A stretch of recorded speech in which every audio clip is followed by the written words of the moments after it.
The paper felt heavy in my hands, though it was just regular printer paper. 23 rules. Preston had typed them out, numbered them, and handed them to me over breakfast like he was giving me a grocery list. "This is how it's going to be," he said, not looking up from his phone. I stared at the document. My hands started shaking around rule number 7. Rule 7. You will not question where I go or who I'm with. My time is my own. Rule 12. You will maintain your appearance at all times. I will not be embarrassed by an unkempt wife. Rule 18. You will not discuss our private matters with your friends or family. What happens in this house stays in this house. We had been married for exactly 14 hours. "Preston," I finally said, my voice barely above a whisper. "What is this?" He looked at me then, his blue eyes cold in a way I had never seen before. "Those are the expectations for our marriage. I thought it would be easier to have them written down so there's no confusion. But these are rules for controlling someone, not loving them." He shrugged and took a sip of his coffee. "Love is one thing, Naomi. Marriage is another. This is a partnership, and partnerships need structure." I wanted to scream. I wanted to tear the paper into tiny pieces and throw them in his face. I wanted to run out the door and never look back. Instead, I said nothing. I just sat there, holding the list of rules that would govern my life, wondering how I had gotten here. 24 hours ago, I had been the happiest woman alive. The wedding had been beautiful. 300 guests at the Riverside Country Club, flowers everywhere, a band that played until midnight. My dress had been perfect, a fitted white gown that made me feel like a princess. My sister Rochelle had cried during the ceremony. My father had held my hand so tight when he walked me down the aisle. Preston had looked at me like I was the only person in the world. But that was yesterday. Today he looked at me like I was an employee who needed to understand company policy. "I need to get ready for work," he said, standing up. "Read through those. We'll discuss any questions you have tonight." He walked away, leaving me alone in the kitchen of our new house. The house we had picked out together 3 months ago. The house where we were supposed to start our life as husband and wife. I looked down at the rules again. Rule 1. Dinner will be ready every night at 7 o'clock sharp. Rule 4. You will not enter my office without permission. Rule 9. You will attend all family and business functions with a smile, regardless of your personal feelings. My phone buzzed. A text from Rochelle. "How's married life? Is it everything you dreamed?" I couldn't answer her. Rule 18 said I couldn't discuss our private matters. But were these rules private matters? Or were they warning signs of something much worse? I thought back to how we met. 6 months ago at an art gallery opening. I had been there for work, photographing the event for my graphic design portfolio. Preston had approached me, charming and confident, asking about my camera. We talked for 2 hours. He asked me to dinner the next night. Everything moved fast after that. Dinners turned into weekends together. Weekends turned into him asking me to move in after 3 months. I said no, said it was too soon. He said he knew what he wanted, and what he wanted was me. He proposed 2 weeks later with a ring that cost more than I made in 6 months. My family loved him. He was successful, polite, came from a good family. His mother Barbara had been a little cold at first, but I figured she just needed time to warm up to me. Preston said she was protective, that she would come around. I said yes to his proposal because I thought I was lucky. A successful, handsome man wanted to marry me. He said he couldn't wait, didn't want a long engagement. We planned the wedding in 2 months. Red flags, I realized now. All of them were red flags, and I had been too caught up in the fairy tale to see them. I heard Preston upstairs, getting ready in the bathroom. I looked at the rules again. At the bottom of the page there was a line for my signature and the date. He expected me to sign this. To agree to this. I folded the paper and put it in my pocket. I wasn't going to sign anything. But I also wasn't going to fight about it right now. I needed time to think, to figure out what this meant and what I was going to do about it. Preston came downstairs 20 minutes later, dressed in an expensive suit, his hair perfectly styled. He looked like the man I fell in love with, but something had changed. Or maybe nothing had changed. Maybe this was who he always was and I just hadn't seen it. "I'll be late tonight," he said, grabbing his briefcase. "Don't wait up." It was our first full day as a married couple, and he was telling me not to wait up for him. "Okay," I said. He paused at the door, turned back to look at me. "Did you sign the rules?" "Not yet. I'm still reading them." His jaw tightened. "Have it done by tonight." Then he was gone, and I was alone in our big, beautiful house that suddenly felt like a prison. I pulled out my phone and opened my photos. Pictures from the wedding. Me smiling in my dress. Preston lifting my veil to kiss me. Our first dance. Everyone looked so happy. How had I been so blind? I made myself get up, get dressed, try to act normal. I had taken the week off work for our honeymoon, but Preston had canceled it yesterday morning, saying something came up at the office that he couldn't miss. Another red flag I had ignored. I spent the day unpacking boxes trying to make the house feel like home. But everything felt wrong. The furniture was mostly Preston's choices. The paint colors were what he wanted. Even the towels in the bathroom were his preferred brand. When had I stopped having a say in my own life? By evening I had made dinner. Not because of his rules, but because I didn't know what else to do with myself. At 7 o'clock exactly, I set the table and waited. 7:30 passed. 8 o'clock. 9. At 10:15 Preston came home. He didn't apologize for being late. He just looked at the cold food on the table and said, "I already ate." "You could have called," I said. Rule 7, Naomi. You don't question where I am or who I'm with. I wasn't questioning. I was just saying you could have let me know so I didn't make dinner. He stared at me for a long moment. Did you sign the rules? No. Why not? Because I'm not signing them, Preston. This isn't normal. Marriage isn't supposed to be like this. He stepped closer to me and for the first time I felt afraid.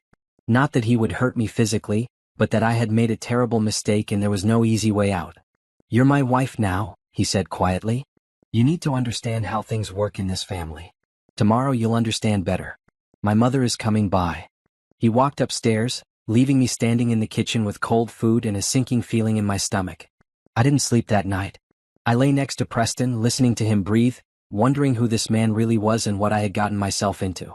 Tomorrow, he said. Tomorrow I would understand. I didn't know it then, but tomorrow would change everything. Barbara Whitmore arrived at 11 in the morning, 3 days after my wedding. I heard her before I saw her, the click of her expensive heels on the driveway, the sound of the front door slamming open. Where is she? Barbara's voice echoed through the house. Where is that girl? I came out of the kitchen, wiping my hands on a towel. Barbara stood in the foyer, her face pale, her hands shaking. She looked like she had seen a ghost. Or like she wanted to create one. Barbara, I said carefully, is everything okay? Okay. She laughed, but there was no humor in it. Do you realize what you just cost this family? I stood there, confused. I don't understand what you're talking about. She moved toward me fast and I stepped back. The merger. The Thornhill deal. $20 million. Gone. All because my son married you instead of Candace. The name hit me like cold water. Candace. Preston had mentioned her once, briefly, said she was just a colleague. Nothing important. Who is Candace? I asked, though part of me already knew I didn't want the answer. Barbara laughed again, that same bitter sound. Who is Candace? She's Randolph Thornhill's daughter. She's the woman Preston was supposed to marry. The woman he was engaged to before he met you. The room tilted. Engaged? For 2 years, Barbara said. Everything was planned. The merger between Whitmore Investments and Thornhill Holdings. Preston and Candace would marry, unite the families, create the most powerful investment firm on the East Coast. And then you came along. I felt sick. Preston never told me he was engaged to anyone. Of course he didn't. He met you and lost his mind. Said he fell in love, that he couldn't marry Candace. We thought it was a phase. We thought he would come to his senses. But no, he had to marry you, and now Randolph has pulled out of the merger. $20 million, Naomi. That's what you cost us. I wanted to sit down, but I didn't want to show weakness in front of this woman. If Preston was engaged to someone else, he should have told me. I never would have dated him if I knew. You think that matters now? You're married to him. You're part of this family. And you need to understand what that means. What does it mean? I asked, my voice stronger than I felt. Barbara stepped closer. It means you do what's expected of you. You smile at events. You don't embarrass this family. You follow Preston's rules and make this work, because you've already destroyed one opportunity for us. Don't make it worse. She knew about the rules. Of course she knew. She probably helped write them. Did you know he was going to give me a list of rules the day after our wedding? I asked. Structure is important in a marriage, Barbara said. Especially when one person comes from nothing and marries into a family like ours. There it was. The real issue. I came from nothing. My father was a mechanic. My mother was a teacher. We lived in a small house in a regular neighborhood. I went to community college before transferring to a state school. I worked hard for everything I had. But to Barbara I was nothing. I wasn't good enough for her son. I need you to leave, I said quietly. Excuse me? This is my home now. You need to leave. Barbara's eyes went cold. You have no idea what you've done. Preston will make you understand. And when Candace comes back into the picture and you'll realize you never stood a chance. She turned and walked out, slamming the door behind her. I stood in the foyer, shaking. Engaged. Preston had been engaged to someone named Candace. He left her to marry me and it cost his family a business deal. Is that why he gave me the rules? Was he punishing me for ruining his family's plans? Or was there something else going on? I grabbed my phone and searched Candace Thornhill. Her face appeared immediately. She was beautiful, blonde, polished. Her social media was full of pictures from charity events, vacation spots I could never afford, designer everything. I scrolled back through her posts. 3 months ago there was a picture of her with Preston. They were at some gala dressed up, smiling. The caption said, "Perfect evening with perfect company." 3 months ago. That was after he proposed to me. My hands shook as I kept scrolling. There were more pictures. Preston and Candace at dinners, events, parties. The most recent was from 2 weeks ago. 2 weeks before our wedding. He had still been seeing her. Even after he proposed to me. Even while we were planning our wedding. I felt like I couldn't breathe. I ran to the bathroom and threw up. When I came out, I saw Preston's office door was slightly open. Rule 4 said I couldn't enter without permission. But Preston wasn't here, and after what I just learned, I didn't care about his rules anymore. I pushed the door open and went inside. His desk was neat, organized. I started opening drawers, not sure what I was looking for. I found business papers, old contracts, receipts. And then, in the bottom drawer, I found a folder. Inside were printed emails between Preston and Candace. I started reading. "Preston, we can still fix this. Call off the wedding. Tell her it was a mistake. We can go back to the original plan." "See, I can't do that. It's too late. But we don't have to end things between us." "B, what are you saying?" "See, I'm saying I still want you. The marriage is just for show. You and I can continue what we have." "B." The emails went back months. They talked about meeting up. They talked about hotel rooms. They talked about how Preston would explain everything to me after the wedding, how I would understand my place. I was never supposed to be his real wife. I was supposed to be the woman he married out of spite or rebellion, while he continued his relationship with Candace. That's why he gave me the rules. He was making sure I knew my place from the start. I heard a car in the driveway. Preston was home early. I quickly took pictures of every email with my phone, put the folder back and left his office. By the time he walked in the front door, I was sitting on the couch, looking calm even though my heart was breaking. "You're home early," I said. "My mother called. Said she stopped by." He was watching me carefully. "She said you were rude to her. She told me about Candace." Preston's face didn't change. "What about her?" "That you were engaged. That you were supposed to marry her." He sat down across from me. "That was business, Naomi. What you and I have is different." "Is it?" I pulled out my phone, showed him one of the pictures from Candace's social media. "This is from 2 weeks before our wedding." He glanced at it. It was a work event. "And the hotel rooms?" "The emails about continuing what you have with her." Now his face changed. "You went into my office." "Yes, I did." He stood up, angry now. "Rule 4, Naomi. You don't go into my office without permission." I stood up too. "I don't care about your rules, Preston. You married me while planning to keep seeing another woman. You married me despite your family, and you expected me to just accept it." "You need to calm down," he said. "I need to calm down? You're having an affair and I need to calm down?" "It's not an affair if I'm honest about it," he said. "I told you in the rules that you don't question where I go or who I'm with. I was giving you fair warning." I stared at him. "You actually think that makes this okay? I think you need to understand reality. I married you. You have my name, my house, my money. What I do outside this marriage is my business. Then why did you marry me at all?" He smiled and it was cruel. "Because I wanted to. Because I could. And because I wanted to see if you would actually go through with it." In that moment I understood. This was all a game to him. I was a game. He married me knowing exactly what he was going to do, knowing he would break me down with rules and affairs and his family's judgment. But he made one mistake. He thought I would break. "Okay," I said quietly. He looked surprised. Okay, you're right. I'm your wife. I have your name, your house, your money. I understand reality now." He relaxed, thinking he had won. "Good. Then we can move forward." "Yes," I said. "We can move forward." That night, while Preston slept, I started making plans. He wanted to play games. He wanted to make me follow rules while he did whatever he wanted. Fine. But if he thought I was going to be his quiet, obedient wife while he destroyed me piece by piece, he was wrong. I was going to play a different game. And I was going to win. For 2 weeks, I played the perfect wife. I smiled. I made dinner at 7 o'clock. I went to the business functions Preston required. I didn't ask questions. I followed every single rule on his list. And while I did all of that, I watched him. Preston thought he was being careful, but he wasn't. He got sloppy, confident that I had accepted my role. His phone was always nearby, but he stopped hiding the screen when messages came through. He took calls in the next room, speaking in low voices, but I could hear enough. Candace called him every day. I learned their patterns. Thursday nights, he came home late smelling like expensive perfume. Sunday afternoons, he had golf meetings that lasted 4 hours. Tuesday lunches ran long, and he always came back to the office in a different tie. I documented everything. Times, dates, the receipts I found in his pockets. I took pictures of the charges on our credit card statements. Expensive dinners for 2 at restaurants I had never been to. Hotel rooms booked under his name. Jewelry purchases that I never received. He was spending our money on her. Money that legally belonged to both of us now. One night, while Preston was in the shower, his phone buzzed on the nightstand. I picked it up. No password. He didn't think he needed one anymore. The message was from Candace. Miss you already? Tonight was perfect. Can't wait until next week when we go to the coast. The coast. I opened his calendar. Next week showed a business trip to Charleston. 3 days. I opened his text thread with Candace.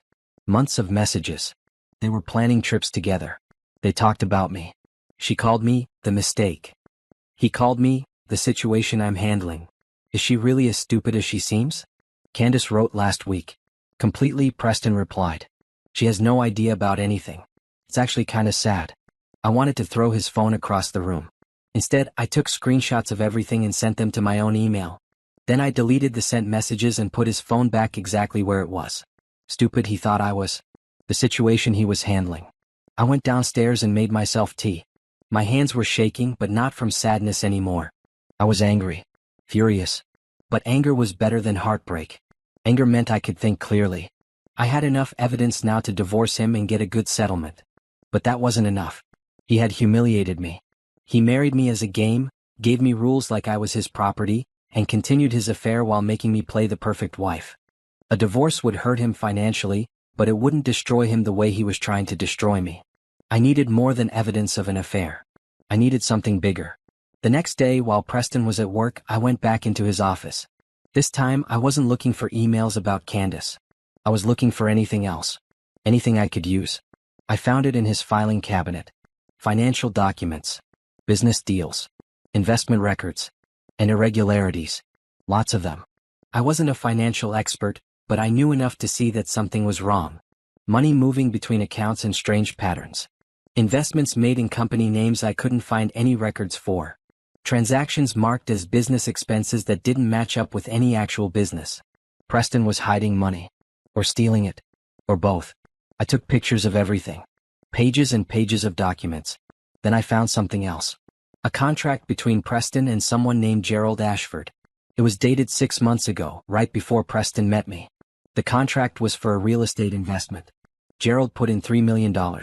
Preston was supposed to manage the investment and split the profits. But according to the bank statements I found, that money never went into any real estate. Preston had moved it through several accounts and it disappeared. $3 million. Gone. I kept digging. I found 2 more investors, both with similar contracts. Both had given Preston large amounts of money. None of it went where it was supposed to go. Preston wasn't just having an affair. He was running some kind of scheme. Fraud, maybe. I wasn't sure of the exact legal term, but I knew it was illegal. This was what I needed. This was bigger than an affair. This could destroy him completely. I heard a car door slam outside. Preston was home early again. I quickly put everything back and ran upstairs. By the time he came in, I was in the bedroom, folding laundry like I had been there all day. Hey, he said, loosening his tie. What did you do today? Just housework, I said. Nothing exciting. He nodded, already losing interest. I have to go back to the office for a few hours tonight. Don't wait up. Okay. Will you want dinner first? No. I'll grab something.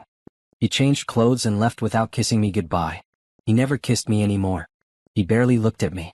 As soon as he was gone, I transferred all the photos from my phone to a secure cloud storage. Then I made copies on 3 different flash drives. I hid one in my car, one at my sister's house when I visited her the next day, and one in a safety deposit box I opened at a bank across town. You seem stressed, Rochelle said when I dropped off the flash drive hidden inside a box of old photos. Is everything okay? I wanted to tell her everything, but I couldn't. Not yet. If Preston found out I was gathering evidence, he might do something to stop me. I needed to be careful. Everything's fine, I lied. Just adjusting to married life. She hugged me. Call me if you need anything. I mean it. I will. That night I couldn't sleep. I lay in bed next to Preston, listening to him breathe, thinking about everything I had discovered. He was a fraud in every sense of the word. He had lied to me about Candace. He was stealing from investors. He gave me rules to control me while he did whatever he wanted. But I had evidence now. I had proof of the affair and proof of his crimes. The question was what to do with it. I could go to the police. But that would be messy and there was no guarantee they would do anything quickly. Rich men like Preston had lawyers who could drag things out for years. I could confront him. But he would just deny it or try to turn it around on me. He would say I was crazy, that I misunderstood what I saw. Or I could find someone who already knew what kind of man Preston really was. Someone who might be willing to help me bring him down. I thought about Barbara's words. The merger that fell through. The business deal that cost them $20 million. If Preston had destroyed one deal, maybe he had destroyed others. Maybe there were other people out there who wanted revenge on him just as much as I did. The next morning I started researching. I looked up Whitmore Investments, Preston's business partners, his past deals. I found articles about the failed merger with Thornhill Holdings. I found mentions of other business relationships that ended badly. And I found one name that kept coming up. Bradford Hughes. Preston's former business partner from 5 years ago. They had started a venture capital firm together, but it ended after only 2 years. The articles were vague about why, just saying they had different visions for the company. I dug deeper. I found an interview with Bradford from 3 years ago. The interviewer asked about his split with Preston. Some people are in business to build things, Bradford said. Others are in it to take advantage of people. I found out which one Preston was and I got out. I searched for Bradford's current business. He ran a successful consulting firm now, helping small companies grow. His website showed him at events, speaking at conferences. He looked successful, confident. And according to everything I found, he was honest. No scandals. No shady deals. Just a good reputation and happy clients. I spent 3 days working up the courage. Finally, I called his office. Hughes Consulting, how can I help you? The receptionist answered. Hi, I need to speak with Bradford Hughes. It's about Preston Whitmore. There was a pause. May I ask who's calling? My name is Naomi Fletcher. Well, Naomi Whitmore now. I'm Preston's wife. Another pause, longer this time. Please hold. I waited, my heart pounding. This was risky. If Bradford told Preston I called, everything would fall apart. This is Bradford Hughes. His voice was deep, professional. Mr. Hughes, my name is Naomi. I'm married to Preston Whitmore. I know who you are, he said. I saw the wedding announcement. Congratulations. Thank you, but that's not why I'm calling. I need to talk to you about Preston. About the kind of man he really is. Silence. Then, what do you want from me? I want to know what he did to you. And I want your help making sure he can't do it to anyone else. More silence. I thought he might hang up. Coffee, he finally said. Tomorrow morning. 10 o'clock. There's a place called Riverside Cafe on Maple Street. Do you know it? I'll find it. Come alone. If Preston is with you, I'll walk away. He won't be. He doesn't know I'm calling you. Good. See you tomorrow, Naomi. He hung up. I sat there, staring at my phone, wondering if I had just made a huge mistake or the smartest move of my life. The next morning, I told Preston I was going shopping. He barely looked up from his laptop. I drove to Riverside Cafe, checking my mirrors the whole way to make sure no one was following me. I was probably being paranoid, but I couldn't take chances. Bradford was already there, sitting at a corner table with a clear view of the door. He was tall, African-American, probably in his mid-30s. He wore a simple button-down shirt and jeans, but somehow made it look expensive. Naomi? He said as I approached. Yes. Thank you for meeting me. We sat down. He ordered coffee for both of us. Then he looked at me with sharp, intelligent eyes. Why are you here? He asked. Because Preston is not who I thought he was. And I think you already know that. What did he do to you? I took a breath. He married me while planning to continue his affair with his ex-fiancée. He gave me a list of rules to follow the day after our wedding. And I found evidence that he's been stealing from investors. Bradford's expression didn't change, but something flickered in his eyes. Do you have proof? Of all of it. Why not just divorce him and move on? Because divorcing him isn't enough. He married me as a game. He's destroyed other people's businesses and lives. Someone needs to stop him. Bradford leaned back in his chair. 5 years ago, Preston and I started a company together. I put in $2 million. He put in $1 million. After 18 months, he told me the company was failing, that we needed to shut it down. I lost everything I invested. A year later, I found out he had secretly moved all our clients to a new company he started without me. He used my contacts, my work, and cut me out completely. I'm sorry, I said. Don't be. I rebuilt. I'm better off now than I would have been with him. But yes, I know exactly what kind of man Preston Whitmore is. He leaned forward. The question is, what do you want to do about it? I want to destroy him, I said. Not physically, but his reputation, his business, his life. I want him to lose everything like he's made other people lose everything. Bradford studied me for a long moment. Then he smiled. Okay, he said. Let's talk about how we make that happen. Bradford ordered more coffee and pulled out a tablet. Tell me everything you found. Every document, every conversation, every piece of evidence. For the next 2 hours, I showed him everything. The photos of Preston's financial documents, the text messages with Candace, the credit card statements, the contracts with investors whose money disappeared. Bradford took notes, occasionally asking questions. He was thorough and methodical. This wasn't emotion for him. It was strategy. Gerald Ashford, he said, pointing to one of the investment contracts. I know him. Good man. Lost almost everything when his investment disappeared. He tried to sue Preston, but Preston has expensive lawyers. They dragged it out until Gerald couldn't afford to keep fighting. That's horrible, I said. That's Preston. Bradford scrolled through more documents. These other 2 investors, I don't know them personally, but I can find them. If we can get all 3 of them together with evidence of what Preston did, that's a criminal case. Fraud. Embezzlement. Will they believe me? They'll believe the documents. Bank statements don't lie. He looked at me. But we need to be careful. If Preston finds out what you're doing before we're ready, he'll destroy the evidence and come after you with everything he has. What do you suggest? Keep playing the good wife. Don't let him know anything changed. Meanwhile, I'll reach out to the investors quietly, see if they're willing to work with us. I'll also talk to a lawyer I trust, someone who specializes in financial crimes. We need to know exactly what laws Preston broke and how to present this case. What about Candace? I asked. She's part of this too. Bradford shook his head. Forget about her. The affair is between you and Preston. It's messy and emotional, but it's not illegal. The financial crimes are what will actually destroy him. Focus on that. He was right, but part of me wanted Candace to face consequences too. She knew he was married. She called me the mistake and laughed about how stupid I was. I can see you want revenge on her too, Bradford said. And I get it. But the best revenge on her is taking away the man she thinks she's winning. When Preston loses everything, she'll disappear. Women like her don't stick around when the money's gone. That made sense. Candace wanted Preston because of who he was, successful, wealthy, powerful. Without those things, she would have no use for him. Okay, I said. So we focus on the financial crimes. What's the timeline? I need 2 weeks to gather information and talk to the right people. You need to keep everything normal at home. Can you do that? I've been doing it for weeks already. Good. We'll meet again next Friday. Same place, same time. By then, I should know if the investors are willing to cooperate and what our legal options are. I nodded. 2 more weeks of pretending. 2 more weeks of watching Preston leave for his meetings with Candace. 2 more weeks of smiling when his mother made comments about how I needed to try harder to fit into the family. But if it meant destroying him completely, I could do it. One more thing, Bradford said as we stood to leave. Why are you doing this? You could just divorce him, take half of whatever assets he has left, and walk away. Why go through all this trouble? I thought about the rules Preston gave me. About how he called me, the situation he was handling. About how he married me as a game, knowing he would break me down piece by piece. Because he thinks I'm stupid, I said. He thinks he can do whatever he wants to me and I'll just accept it. I want him to know he was wrong.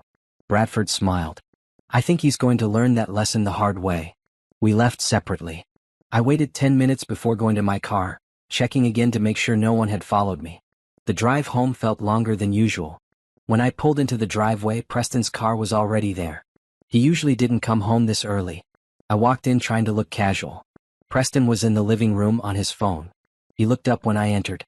"Where were you?" he asked. "Shopping. I told you this morning. Show me what you bought." My heart stopped. I hadn't actually gone shopping. I had no bags, nothing to show him. "Think fast, Naomi." "I didn't find anything I liked," I said. "I tried on a bunch of things but nothing fit right." He stared at me. "You were gone for 3 hours and didn't buy anything?" "I had lunch too. At that salad place near the mall." "Which one?" "The one on 5th Street. Why are you asking me all these questions?" He stood up and walked toward me. "Because my mother called. She said she drove past Riverside Cafe this morning and thought she saw you there with some man." My blood turned cold. Of all the luck. Barbara had driven past the cafe while I was meeting with Bradford. "I wasn't at any cafe," I said, keeping my voice steady. "I was at the mall." "Then why would my mother say she saw you?" "I don't know. Maybe it was someone who looked like me. Or maybe she's trying to cause problems because she doesn't like me." Preston's eyes narrowed. "My mother doesn't lie." Then she was mistaken. "I'm telling you, I was at the mall." He moved closer and I forced myself not to back away. "If I find out you're lying to me, there will be consequences." "I'm not lying." We stared at each other. Finally he stepped back. "Fine. But you need to be more careful. People in this family have reputations to protect. If someone sees you doing something that looks wrong, even if it's innocent, it reflects badly on all of us." "I understand." He went back to his phone, dismissing me. I went upstairs to our bedroom and closed the door. My hands were shaking. That was close. Too close. Barbara had seen me with Bradford. If she had been closer, if she had recognized him, everything would have fallen apart. I needed to be more careful. No more public meetings. No more taking chances. I texted Bradford, "Your mother saw us this morning. We need to find another way to communicate." He replied immediately, "Get a burner phone. Text me the number. We'll use that from now on." The next day, I bought a cheap phone with cash at a convenience store across town. I gave Bradford the number and kept the phone hidden in my car. For the next 2 weeks, I was the perfect wife. I followed every rule. I smiled at family dinners. I didn't question when Preston came home late. I pretended I didn't notice the lipstick on his collar or the hotel receipts in his jacket pocket. And while I did all of that, Bradford was working. He texted me updates on the burner phone. He had contacted all 3 investors Preston had stolen from. They were angry, ready to take action. He found a lawyer who specialized in white-collar crime. The lawyer reviewed the documents I had provided and confirmed that Preston had committed multiple felonies. "We have enough to press charges," Bradford texted. "But we need to decide how to do this. Police first, or do you want to confront him publicly?" I thought about it for a long time. Calling the police would be the safe choice. But it wouldn't give me what I really wanted. I didn't just want Preston arrested. I wanted him humiliated. I wanted everyone who knew him to see exactly what kind of man he was. I wanted him to feel the same shame he had made me feel. "There's a charity gala next month," I texted back. "For Whitmore Investments. All his business partners, clients, and colleagues will be there. His family too. What if we do it then?" "Public confrontation is risky," Bradford replied. "He might have security remove you before you can say anything important. What if it's not just me talking? What if we have the investors there? And the evidence displayed for everyone to see?" That's bold. Maybe too bold. But it would work. One night, in front of everyone he's trying to impress, we show them who he really is. Then the police can arrest him after. There was a long pause before Bradford replied. "Let me talk to the investors and the lawyer. If they're willing, we'll do it your way. But we only get one shot at this. If something goes wrong, Preston walks away and we have nothing." "I know. But I don't want him to walk away. I want him destroyed." "Okay. I'll call you tomorrow." That night I dreamed about the gala. About standing in front of everyone and telling the truth. About watching Preston's face as his world crumbled around him. When I woke up, Preston was already gone. A note on the kitchen counter said he would be in Charleston for 3 days. His business trip with Candace. I didn't care anymore. Let him go. Let him have his last few weeks of thinking he had gotten away with everything. When he came back, his whole world would be different. And he would finally understand that I was never the stupid one. He was. Bradford called me on the burner phone 3 days later. "I talked to everyone. The investors are in. The lawyer is in. We're doing this." I was in my car, parked in a grocery store lot where I knew there were no cameras pointed at me. They're really willing to help? Gerald Ashford wants to see Preston in handcuffs. The other two investors are just as angry. They've been waiting years for a chance to get justice. This is it. What about the lawyer? What's his role? Her name is Patricia Vance. She's been practicing for 20 years, never lost a financial crimes case. She'll have the evidence organized and ready to present. She's also contacted the district attorney's office. They're very interested in what we have. So the police will be there? Not at the gala. We don't want to tip Preston off. But as soon as we present the evidence publicly, Patricia will file the official complaint and the DA will issue a warrant. They'll arrest him within hours. My heart was pounding. This was really happening. What do I need to do? Keep being the perfect wife. Don't let him suspect anything. The gala is in 4 weeks. Between now and then, Patricia needs to verify all the documents you provided. She'll also depose the investors, get their statements on record. Everything has to be airtight. What if Preston finds out before then? He won't. We're being careful. But Naomi, you need to be ready for what comes after. When this goes public, your life will change. The media will be everywhere. Preston's family will come after you. It won't be easy. I know. But it's worth it. Okay. I'll be in touch. He hung up. I sat in my car staring at the phone. 4 weeks. 28 days until Preston's entire life fell apart. I could do this. I had come this far. I wasn't backing down now. When I got home, Preston was in his office on a video call. I could hear him laughing, probably with Candace. I went to the kitchen and started making dinner. 7 o'clock sharp. Just like the rules said. Preston came down at 7:15. Smells good, he said, which was the closest thing to a compliment he had given me in weeks. Thank you. We ate in silence. He scrolled through his phone. I pushed food around my plate. The gala is coming up, he said suddenly. You'll need a new dress. Something expensive. I want you to look good. Okay. Any color you prefer? Red. And make sure your hair is done professionally. My parents will be there, and I need you to make a good impression. I nodded. He wanted me to look perfect so he could show me off like a trophy. One last performance before everything came crashing down. I'll make an appointment at the salon, I said. Good. He stood up. I'm going out for a while. Don't wait up. Where are you going?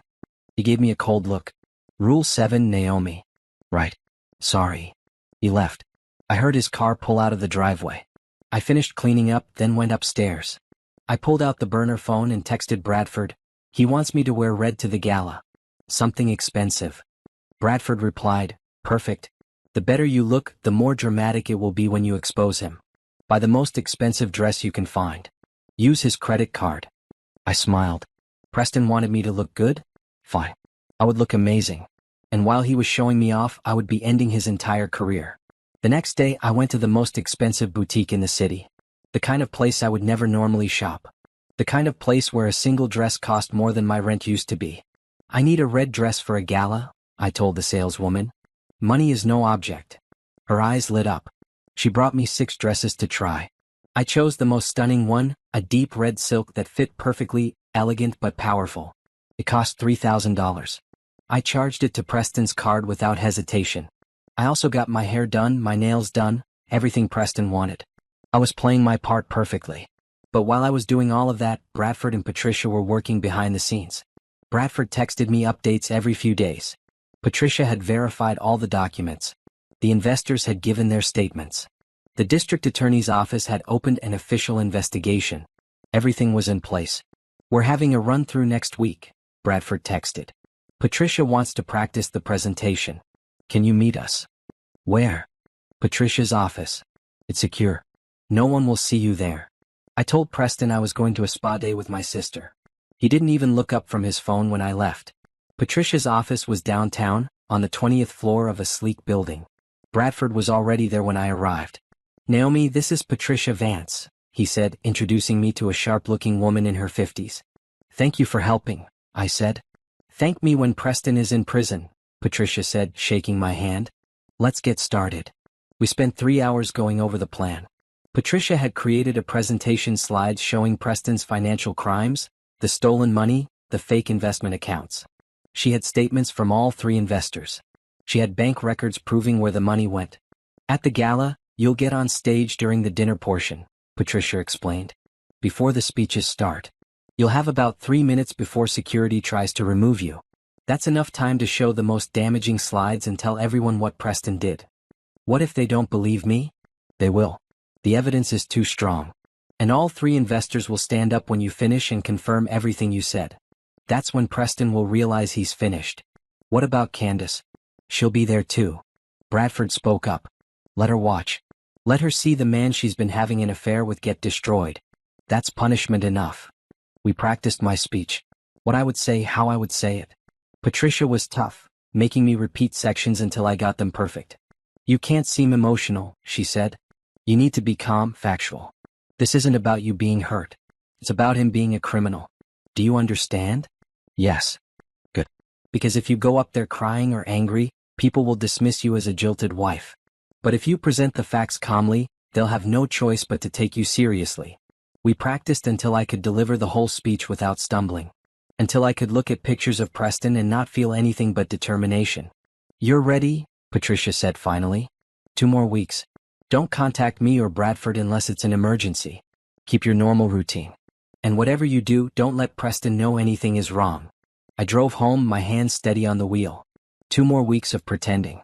2 more weeks of playing the obedient wife. I could do this.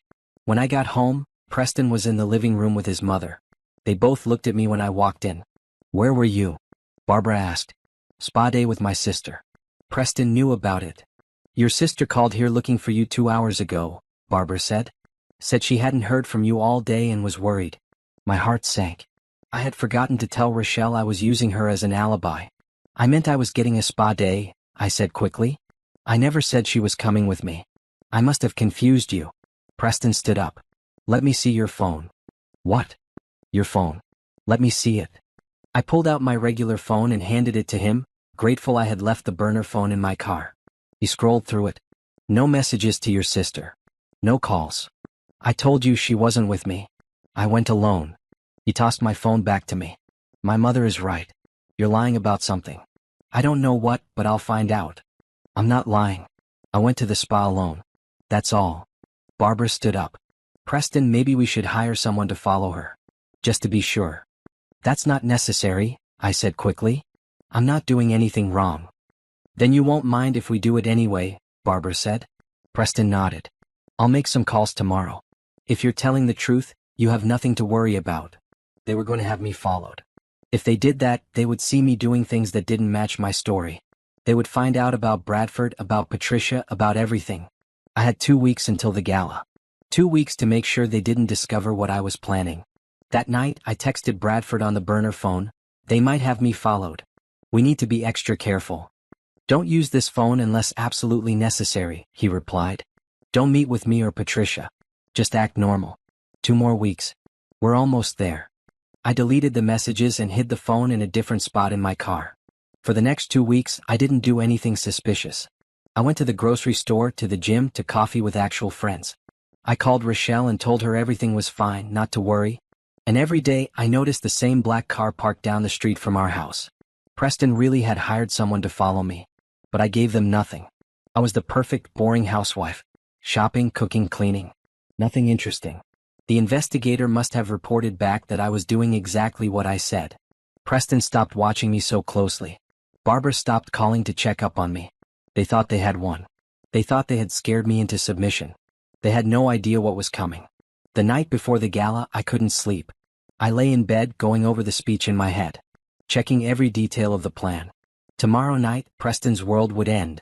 Tomorrow night, everyone would know the truth. Tomorrow night, I would finally be free. Preston slept soundly next to me, completely unaware that his life was about to change forever. Sleep well, I whispered. It's the last peaceful night you'll ever have. The day of the gala, I woke up early. Preston was still asleep, his arm thrown over his face. I looked at him and felt nothing. No love, no anger, no sadness. Just a calm sense of purpose. Today was the day. I got up quietly and went downstairs. I made coffee and sat at the kitchen table, going over the plan one more time in my head. Bradford would be at the gala with the 3 investors. Patricia would have the presentation ready on a flash drive. I would get on stage during dinner before the award ceremony started. 3 minutes. That's all I needed. My phone buzzed. A text from Bradford on the burner phone. Everything is set. Patricia will be in the control booth. When you give the signal, she'll take over the screens and lock the techs out. You'll have full control of the presentation. I texted back, what's the signal? When you get on stage, adjust your bracelet. That's when Patricia will know to start. I looked down at my wrist. Last week, I had bought a new bracelet with Preston's credit card. A simple gold chain. The signal. Got it? I texted. See you tonight. Preston came downstairs an hour later. Big night, he said, pouring himself coffee. Make sure you're ready by 6.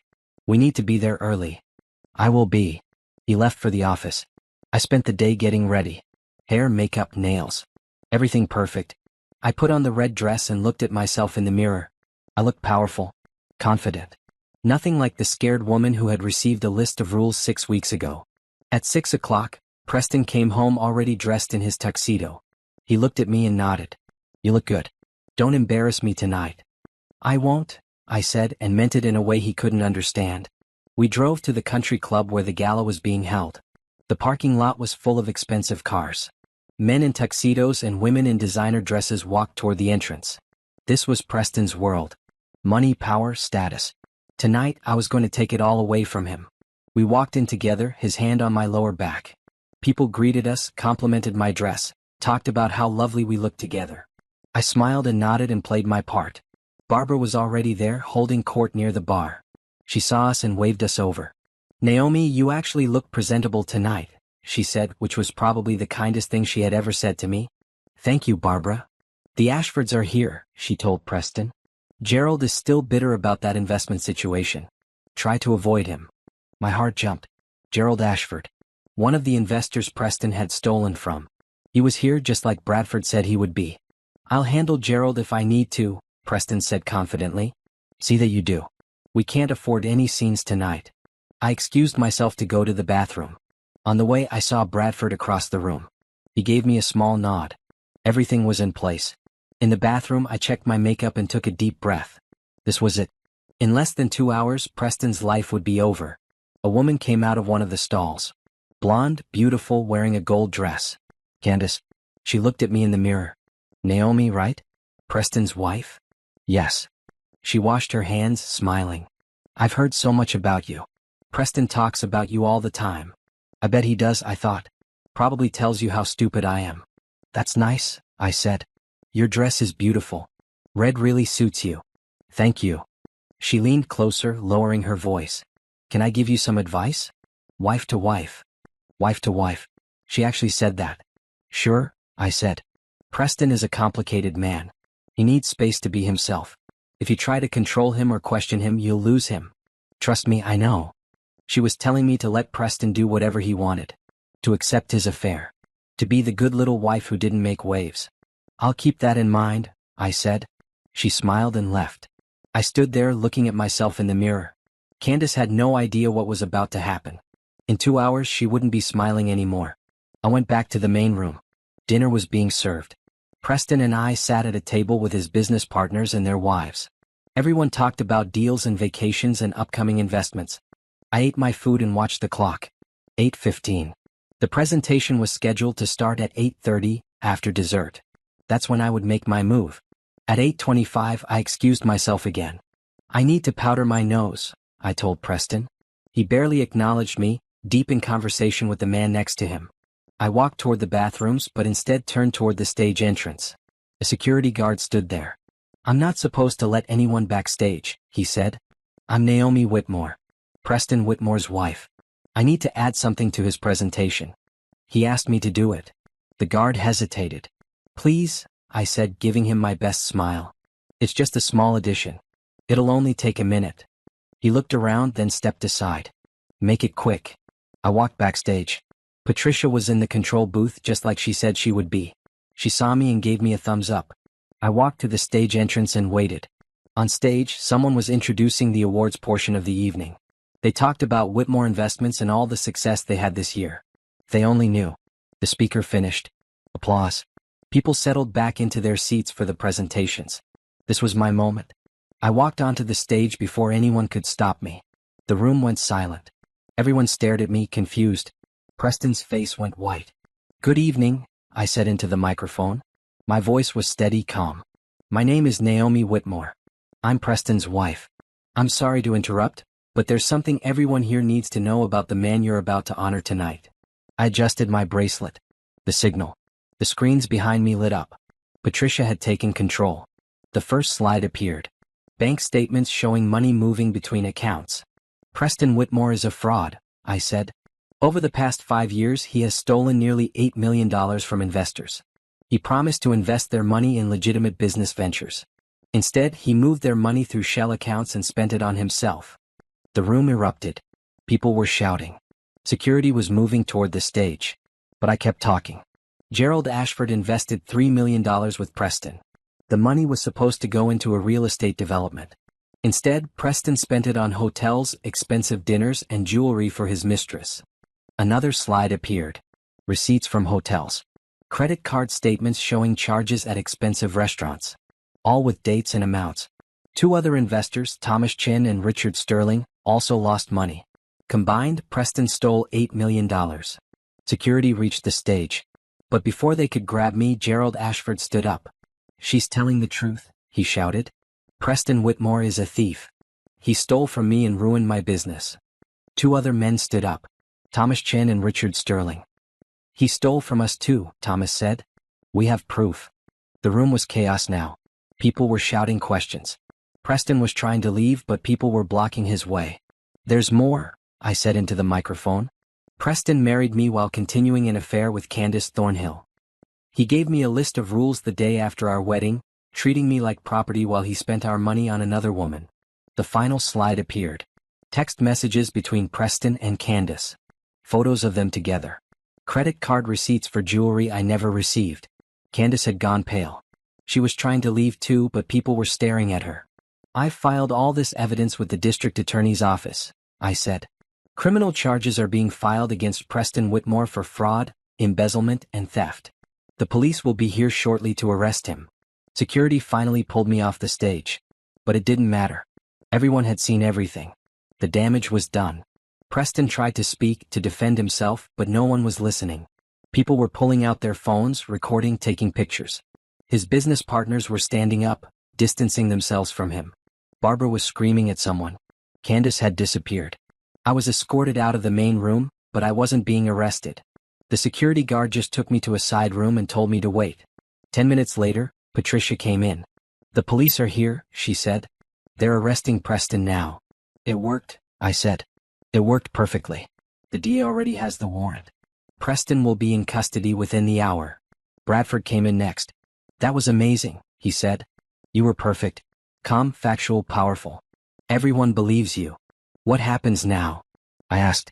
Now Preston deals with the legal system, Patricia said.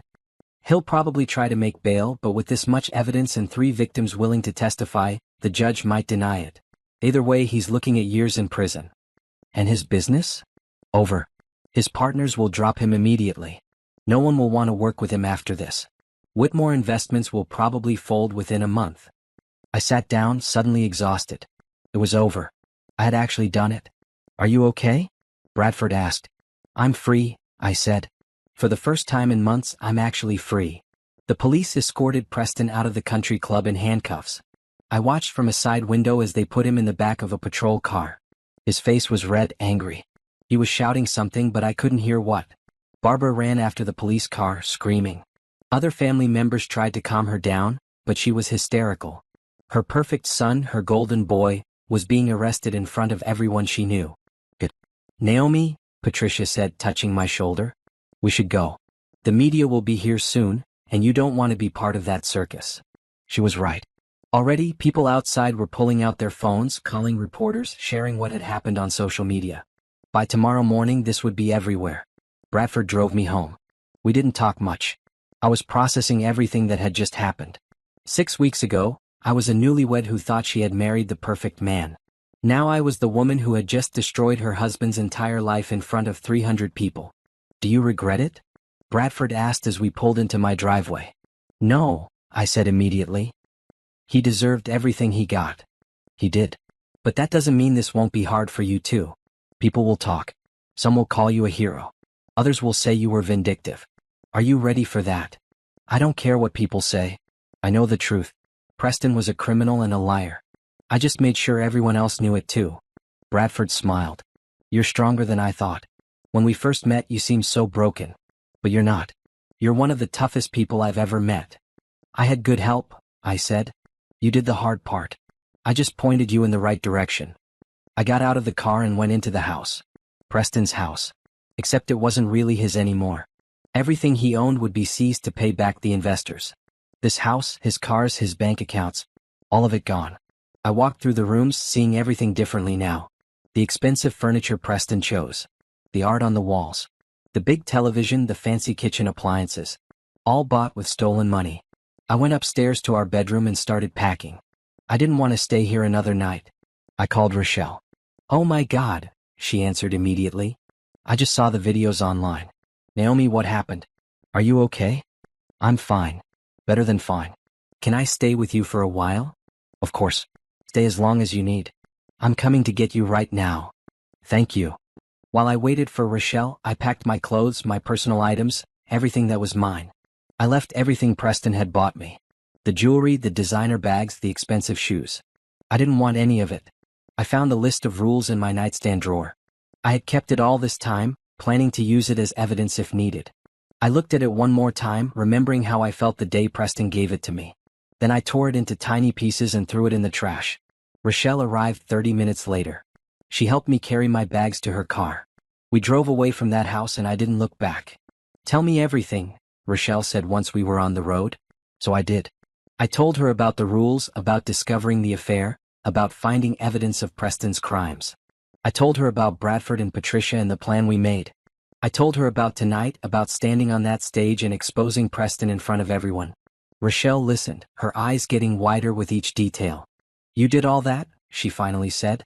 You took down your husband and his entire business empire? Yes. That's the most badass thing I've ever heard. We both started laughing. And then I was crying too, but they were good tears.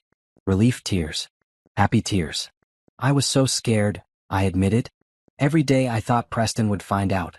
I thought I would mess up and he would stop me. But you didn't mess up. You were perfect. And now he's going to prison.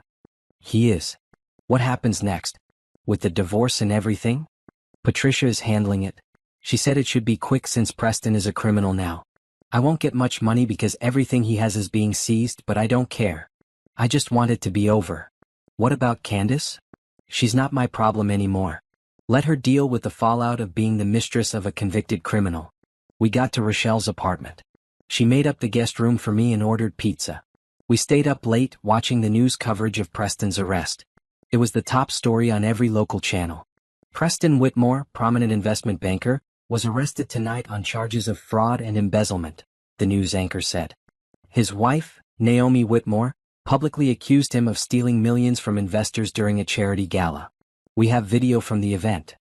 They showed clips of me on stage presenting the evidence. I looked strong, confident. Not like a victim at all. Authorities say they've been investigating Whitmore for several weeks after receiving a tip. 3 alleged victims have come forward with evidence of financial crimes. Whitmore is being held without bail. Without bail. That meant Preston was staying in jail until his trial. My phone rang. A number I didn't recognize. I answered it. Naomi Whitmore? Yes. This is Channel 7 News. We'd like to interview you about what happened tonight. We can offer. I hung up. The phone rang again. Another reporter. I turned it off. They're going to hound you, Rochelle said. Everyone's going to want your story. They can't have it. I said what I needed to say tonight. I'm done. But it wasn't that simple. Over the next few days, reporters camped outside Rochelle's apartment. They called everyone I knew asking for information. My old coworkers, my friends, even my parents. I stayed inside and ignored all of it. Patricia called me 3 days after the gala. Preston tried to post bail. The judge denied it. He's officially staying in jail until trial, which should be in about 3 months. Good. His lawyers are trying to make a deal. They want him to plead guilty in exchange for a reduced sentence. The DA is considering it. How reduced? 6 to 8 years instead of 20. That's not enough, I said. He stole $8 million. He ruined people's lives. I know. But the DA wants a guaranteed conviction. If this goes to trial, there's always a chance Preston could win. With a plea deal, he definitely goes to prison. What do the investors think? Gerald wants him to get the full sentence. The other two are okay with a deal as long as Preston pays back what he stole. Can he do that? Once everything is sold, there might be enough to pay them back about 60% of what they lost. It's not perfect, but it's something. I thought about it. 6 years in prison.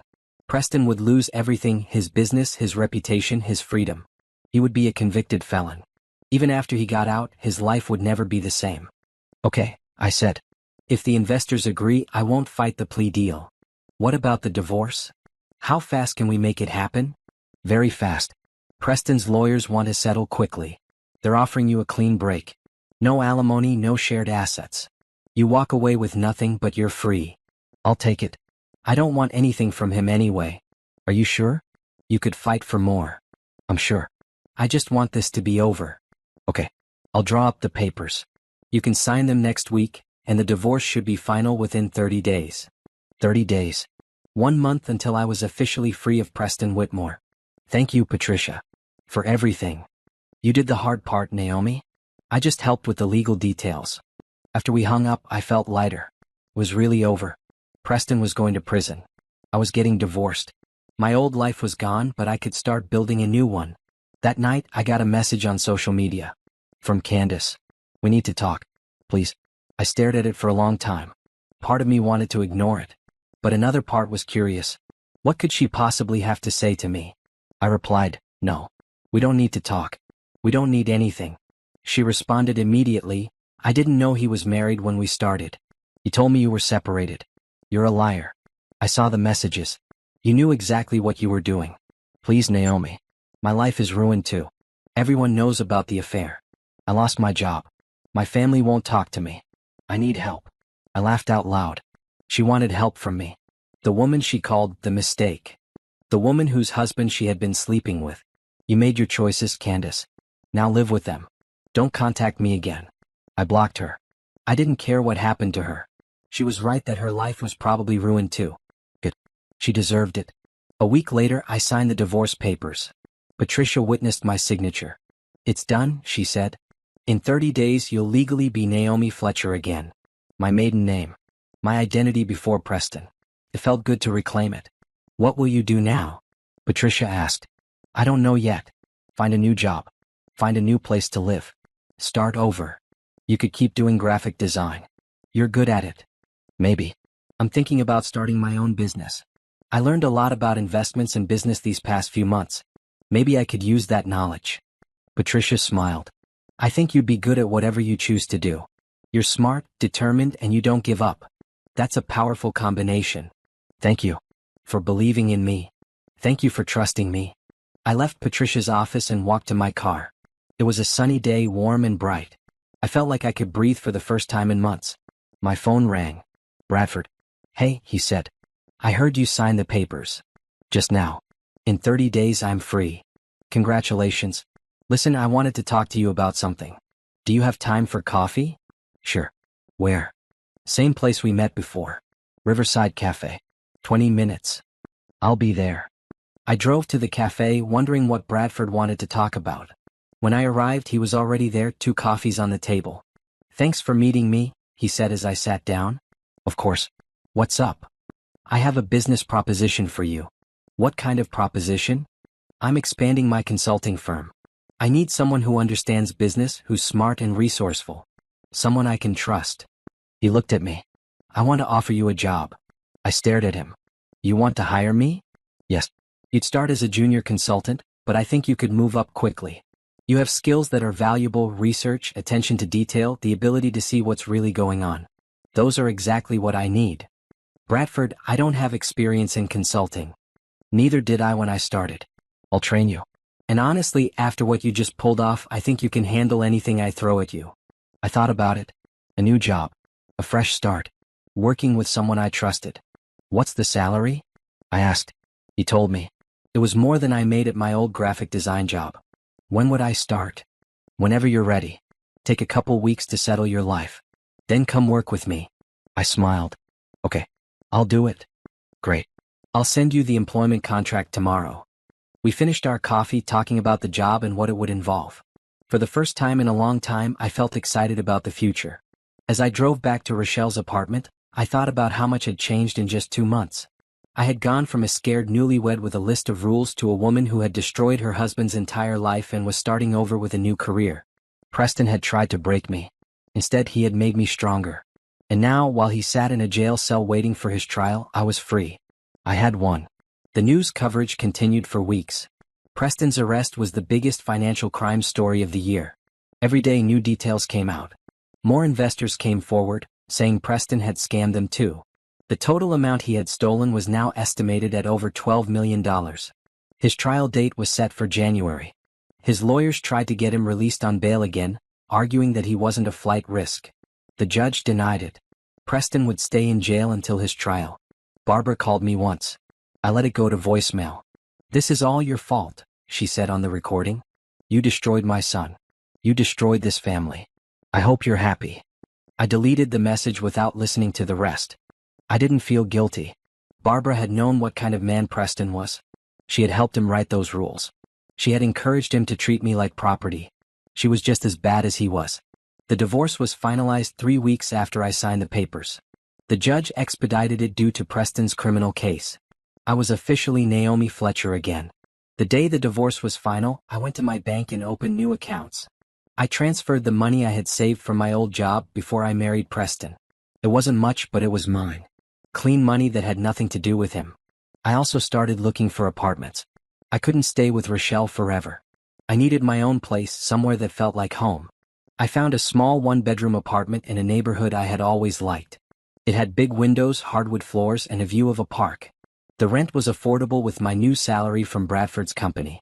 I signed the lease and moved in a week later. Rochelle helped me pack and unpack. My belongings looked small in the new space, but that was okay. I would fill it slowly with things I chose, things that reflected who I was becoming. "New job, new apartment, new life," Rochelle said as we assembled furniture. "You're really doing it." "I am." "Are you happy?" I thought about it. Not happy yet. But I'm getting there.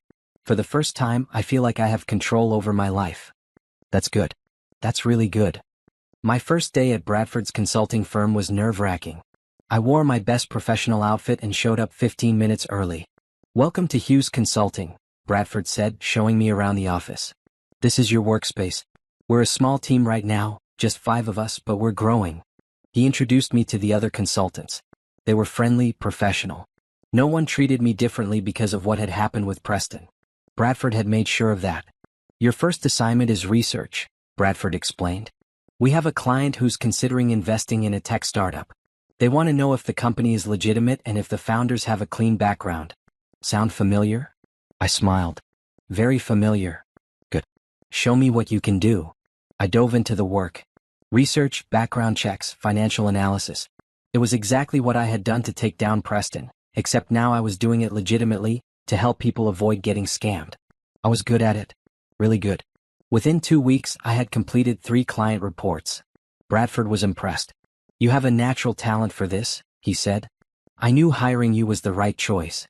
Thank you for giving me a chance. You earned it." Meanwhile, Preston's case was moving forward. The DA accepted a plea deal.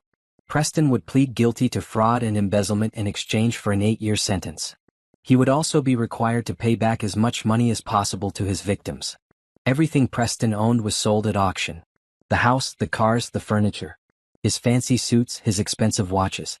All of it went to pay back Gerald, Thomas, and Richard. They recovered about 70% of what they had lost. Not perfect, but better than nothing. Preston's sentencing hearing was scheduled for December. The judge would officially accept the plea deal and send Preston to prison. Patricia called me a week before the hearing. "The judge is allowing victim impact statements. Gerald, Thomas, and Richard are all giving statements. Do you want to give one too?" "I'm not a financial victim," I said. "No, but you were married to him. You have the right to speak if you want to." I thought about it. Did I want to stand in front of Preston one more time and tell him what he did to me? "Yes," I said. "I'll give a statement." The day of the hearing, I put on a simple black dress and drove to the courthouse. Patricia met me outside. "Are you ready?" she asked. "Yes." The courtroom was packed. Gerald, Thomas, and Richard were there with their families. Barbara was there, sitting in the front row with the rest of the Whitmore family. They all glared at me when I walked in. I ignored them and sat down with Patricia. The judge entered. Everyone stood. Then we sat again and the hearing began. Preston was brought in wearing an orange jumpsuit. He had lost weight. He looked tired, older. When he saw me, something flickered in his eyes. Anger maybe. Or regret. I couldn't tell and I didn't care. The prosecutor presented the case. Preston's lawyer accepted the plea deal on his behalf. Then the judge asked if there were victim impact statements. Gerald went first. He talked about how he had lost his savings, how his business almost failed, how he had to start over at 50 years old. Thomas went second. He talked about the stress, the sleepless nights, the feeling of being betrayed by someone he trusted. Richard went last.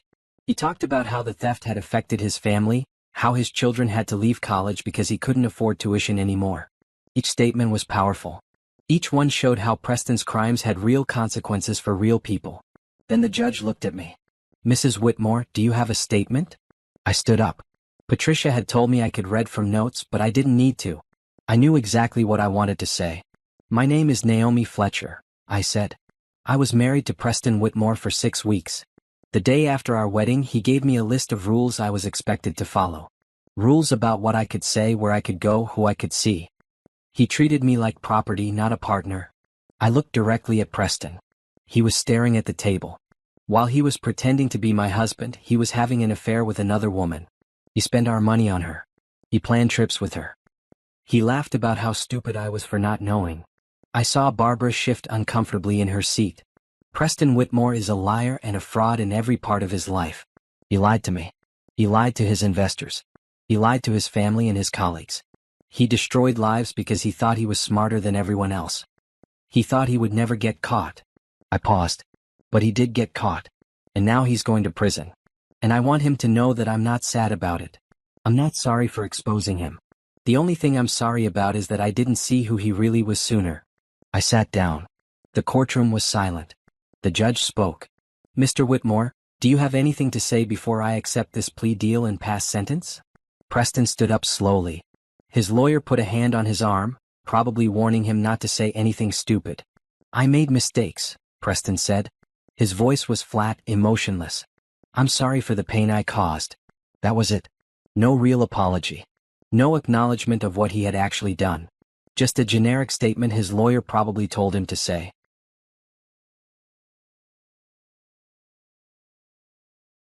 The judge didn't look impressed. Mr. Whitmore, you systematically defrauded multiple victims out of millions of dollars. You showed no remorse until you were caught. The only reason I'm accepting this plea deal is because it guarantees you will go to prison and your victims will receive some restitution. The judge looked at the papers in front of him. I hereby sentence you to 8 years in federal prison, with the possibility of parole after 5 years if you demonstrate good behavior and make full restitution to your victims. You will be remanded immediately. The gavel came down. It was over. Preston was officially going to prison. Barbara started crying. Other family members tried to comfort her. Preston was led out of the courtroom in handcuffs. He looked back once, his eyes finding mine. I didn't look away. I wanted him to see that I wasn't broken, that he hadn't won. Then he was gone and I could breathe again. Outside the courthouse, reporters were waiting. They shouted questions at everyone leaving the building. Mrs. Fletcher, how do you feel about the sentence? Did you get closure today? Do you regret marrying Preston Whitmore? I ignored them all and walked to my car. Patricia followed me. You did great in there, she said. Your statement was powerful. Thank you. I just wanted him to know that he didn't break me. He didn't. You're stronger now than you were before you met him. She was right. I had learned so much in the past few months. I had learned that I was capable of standing up for myself. That I could fight back when someone tried to control me. That I was smarter and tougher than I ever knew. What will you do now? Patricia asked. Keep moving forward. I have a job I love, an apartment that's mine, a new life to build. That sounds perfect. We said goodbye and I drove home. Home. My apartment. My space. No one could tell me what to do there. No one could give me rules or make me feel small. I was free. That night, Bradford texted me. Saw the news coverage. You were amazing. Thanks. It's finally over. How are you feeling? Relieved. Ready to move on. Good. See you at the office tomorrow? Definitely. I made dinner whatever I wanted at whatever time I wanted. No rules. Then I sat on my couch and watched TV. Just a normal evening in my normal life. My phone buzzed. An unknown number. I almost didn't answer, but something made me check. It was a text from Candace. I heard about the sentencing. I just wanted to say I'm sorry. For everything. I stared at the message. Part of me wanted to respond with something cutting. But I realized I didn't need to. Candace was nothing to me now. She was Preston's problem, and he wasn't my problem anymore either. I blocked the number without replying. That was the last time anyone from my old life tried to contact me. Barbara stopped calling. Preston's friends stopped trying to defend him on social media. The news cycle moved on to other stories. And I was finally, completely free to start over. 6 months after Preston's sentencing, my life looked completely different. I had moved up at Hughes Consulting. Bradford promoted me to senior consultant after I successfully completed 5 major client projects. I was now leading my own team, handling complex cases, making good money. My apartment was fully furnished now. I had picked out every piece myself, a comfortable couch in deep blue, artwork from local artists, plants by the windows. It felt like home in a way Preston's house never did. I had also started reconnecting with old friends, people I had drifted away from during my marriage. We met for coffee, for dinners, for weekend activities. I was building a social life again on my own terms. "You seem different," my friend Simone said one Saturday afternoon. We were at a farmer's market, browsing fresh produce and handmade crafts. "Lighter maybe. Happier." "I am happier," I said. "I feel like I'm finally living my own life." "Do you ever think about Preston?" "Sometimes. But not in the way you'd expect. I don't miss him. I don't wonder what could have been different.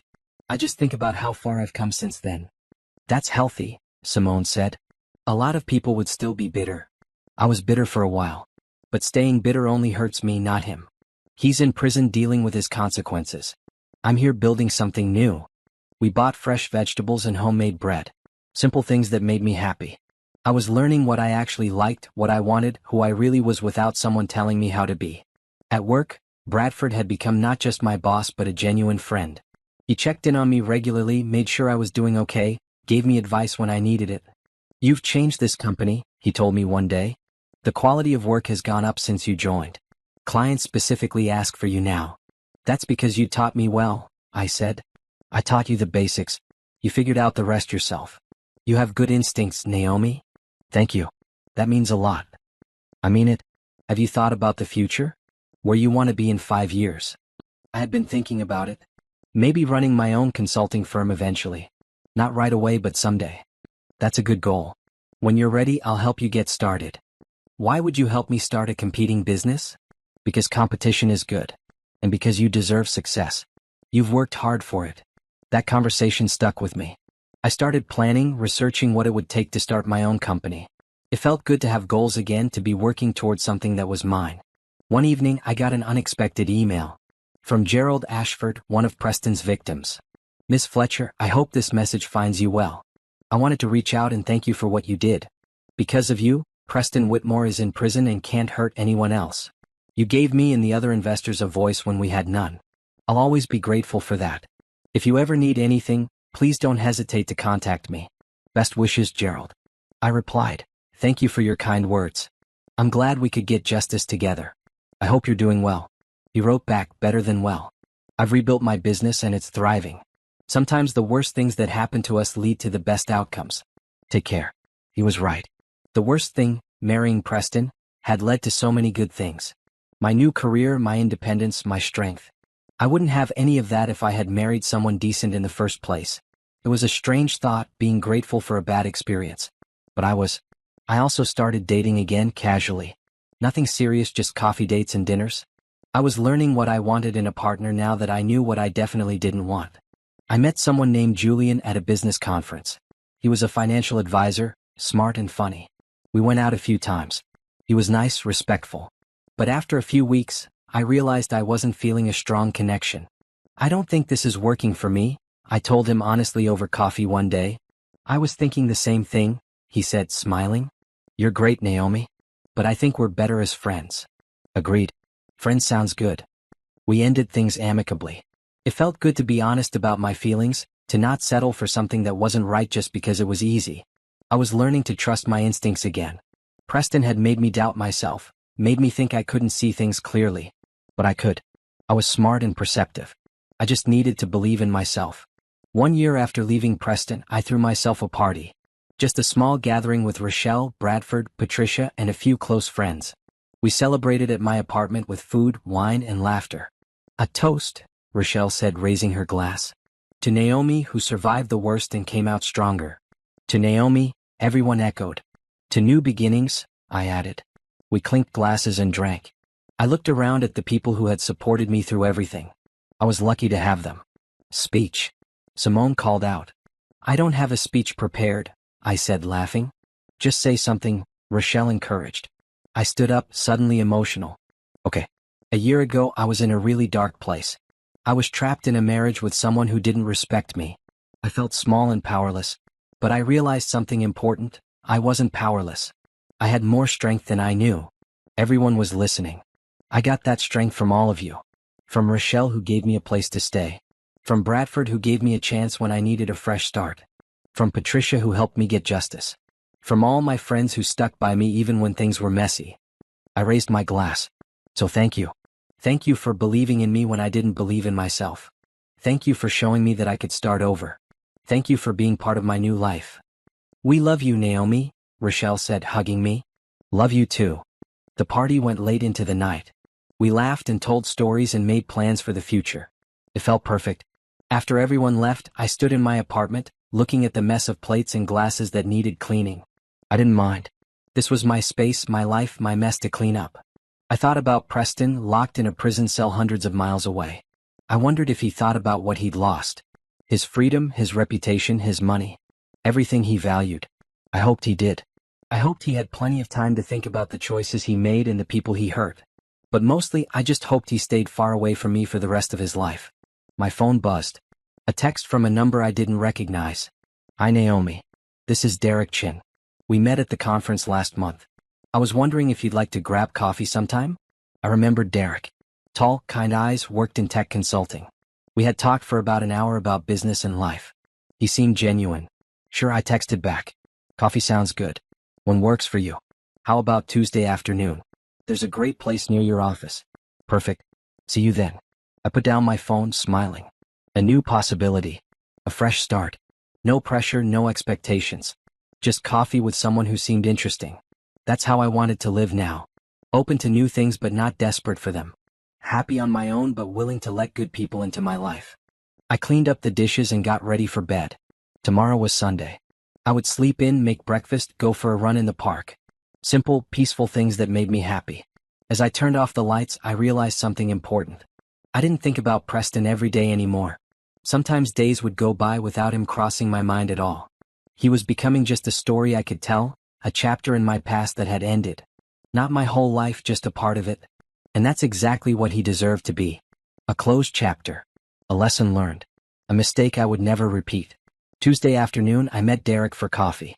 He was waiting outside the cafe when I arrived, holding 2 cups. I hope you like cappuccino, he said. I took a guess. That's perfect, actually. Thank you. We found a quiet table and talked. About work, about life, about everything and nothing. Derek was easy to talk to, genuinely interested in what I had to say. I looked you up after the conference, he admitted. I saw the news stories about your ex-husband. That must have been intense. I appreciated his honesty. It was. But it's over now. I'm focused on moving forward. That's a good approach. Not everyone can do that. What about you? I asked. Any dramatic ex stories? He laughed. Nothing that made the news. Just the usual relationship stuff. We wanted different things, grew apart, ended it maturely. That sounds refreshingly normal. It was. Almost boring compared to your situation. We both smiled. I liked that he could joke about it without making it weird. We met for coffee again the following week. And then dinner the week after that. It was slow, comfortable. No pressure. Derek was patient, understanding that I wasn't ready to rush into anything serious. I like you, Naomi, he said after our 4th date. But I want you to know there's no pressure here. We can take this as slow as you need. Thank you. That means a lot. I can't imagine what you went through. But I can see you're strong. You rebuilt your entire life in a year. That's impressive. I had help. Maybe. But you did the hard work yourself. Derek was right. I had done the hard work. And I was proud of that. Meanwhile, at Hughes Consulting, things were going incredibly well. We landed 3 major clients in 1 month. The company was growing and so was my role in it. I've been thinking, Bradford said one Monday morning. We should make you a partner. You've earned it. I stared at him. A partner? Are you serious? Completely serious. You've brought in significant business, improved our processes, and mentored our junior consultants. You're exactly what this company needs. What do you say? Yes. Absolutely yes. Great. I'll have the lawyers draw up the partnership agreement. Partner. I was going to be a partner in a successful consulting firm. A year ago, I was following Preston's rules, feeling trapped and powerless. Now I was a business partner, building my career, creating my future. The change was remarkable. That weekend, Rochelle and I went shopping to celebrate my promotion. Partner? She squealed in the middle of a store. My sister is a partner. Stop, you're embarrassing me, I said, laughing. I don't care. I'm so proud of you. Thanks. I'm pretty proud of myself too. You should be. You've accomplished so much in such a short time. We browsed clothes and shoes, treating ourselves to a few nice pieces. I could afford it now with my new salary. But I was also careful with money, having learned my lesson about depending on someone else's wealth. As we walked through the mall, I saw a familiar face. Candace. She was with another woman looking at jewelry. She saw me too. Our eyes met for a brief moment. She looked away quickly, her face turning red. I kept walking. I felt nothing. No anger, no satisfaction, nothing. She was just a stranger now, someone from a past life I had left behind. Was that? Rochelle asked quietly. Yeah. But it doesn't matter. You're amazing, you know that? I'm learning to be. A few weeks later, I got an unexpected letter. From prison. From Preston. I stared at it for a long time before opening it. Did I want to read whatever he had to say? Part of me wanted to throw it away unopened. But curiosity won. Naomi, I know I have no right to contact you. But I wanted to say I'm sorry. I treated you terribly. I manipulated you, lied to you, tried to control you. You didn't deserve any of that. I don't expect you to forgive me. I just wanted you to know that I recognize what I did was wrong. I'm trying to be better, to understand why I made the choices I made. Prison gives you a lot of time to think. I hope you're doing well. I hope you found happiness. I'm sorry for everything. Preston. I read it twice. Then I put it back in the envelope and threw it away. Maybe his apology was genuine. Maybe he really was sorry. But it didn't change anything. He had hurt me, hurt other people, destroyed lives for his own benefit. An apology from prison didn't fix that. I didn't write back. I didn't need closure from him. I had already found it on my own. That evening, Derek came over for dinner. I cooked pasta, we opened wine, we talked about our weeks. You seem distracted, he said. Everything okay? Yeah. I got a letter from Preston today. An apology. How do you feel about that? Nothing. I feel nothing. Is that weird? Not at all. He doesn't deserve your emotional energy anymore. You're right. He doesn't. Derek reached across the table and took my hand. You're one of the strongest people I know, Naomi. I hope you know that. I'm starting to. We finished dinner and moved to the couch. Derek put his arm around me and we watched a movie. It was simple, comfortable. Nothing dramatic or intense. Just two people enjoying each other's company. I really like you, I said during a quiet moment. I really like you too. I want to take this slow though. I'm not ready for anything serious yet. That's fine with me. We'll go at your pace. I leaned into him, feeling safe and comfortable. This was what a relationship should feel like. Easy, respectful, honest. Not controlling or manipulative or full of rules. I was learning what healthy looked like. And I wasn't going to settle for anything less ever again. 3 months later, Derek and I became official. We were exclusive, committed, but still taking things slowly. He met Rochelle and my parents. I met his family. Everyone got along well. He's so much better than Preston, my mother said after meeting Derek. He actually listens to you and respects what you say. That's the bare minimum, Mom. I know. But after Preston, even the bare minimum seems special. She was right. I had learned to appreciate the basics: respect, honesty, kindness. Things that should be standard in any relationship. Derek and I talked about the future sometimes. Where we saw ourselves in 5 years, what we wanted out of life. But there was no pressure to make big decisions right away. We were just enjoying being together. At work, the partnership was official. My name was now on the company letterhead. Bradford and I were equals, running the business together. We should expand, I suggested during a planning meeting. Open a second office in another city. Where were you thinking? Atlanta. There's a growing market there, and we have several clients in that region already. Bradford considered it. That's actually a great idea. Let's research it and see if it's feasible. We spent the next few months planning the expansion. By the end of the year, we opened Hughes and Fletcher Consulting in Atlanta. I flew there once a month to check on operations and meet with clients. My life was full now. Busy with work, my relationship with Derek, time with friends and family. I had built exactly the kind of life I wanted. One evening, I was organizing files at home when I found an old photo. Me and Preston on our wedding day, both smiling at the camera. I looked so happy, so hopeful. I had no idea what was coming. I looked at that photo and felt sorry for that version of myself. She didn't know she was about to go through hell. But she was stronger than she knew. She would survive and come out better on the other side. I put the photo in a box with other memories from that time. I didn't want to throw it away completely. It was part of my story, part of what made me who I was now. But I didn't need to look at it anymore. 2 years after my divorce was finalized, Derek and I moved in together. We found an apartment with space for both of us in a neighborhood we both loved. "This feels right," Derek said as we unpacked boxes. "It does. I love you, Naomi." It was the first time he had said it. I looked at him, this good man who had been patient with me, who respected my boundaries, who made me laugh. "I love you too." We kissed and it felt like a new beginning. Not like an ending to my old life, but a genuine start to something new. That night, we celebrated with takeout and champagne. We talked about the future, about maybe getting a dog, about travel plans, about all the things we wanted to do together. "Do you ever think about getting married again?" Derek asked. "Sometimes. But I'm not in a hurry. Marriage doesn't mean what it used to mean to me." "That's fair. What would it take for you to want to marry someone again?" I thought about it. Trust. Complete trust. Feeling like we're true partners, equals in every way.